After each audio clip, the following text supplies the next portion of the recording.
Juda ko'p odamlar, xususan musulmonlar ham g'arb hayotini havas qiladi.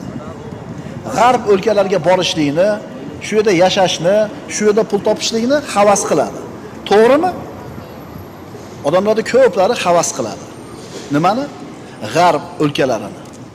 U yerdagi katta maosh, mo'l-ko'lchilik, baland imoratlar, yangi mashinalar. Ha, o'sha yurtda yashayotganlarda ham boyi ham bor, kambag'ali ham bor. U yerda ham hamyerdagidaqa.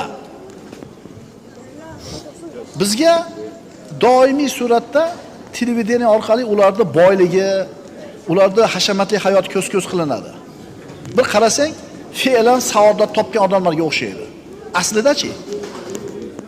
Biz aytayotgan Allohning manhajini bilishmaydi.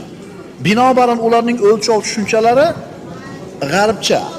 Endi o'lchov tushuncha Allohning shariatiga muvofiq kelmagandan keyin bunaqa tushunchali odam baxtli bo'lishi mumkin emas.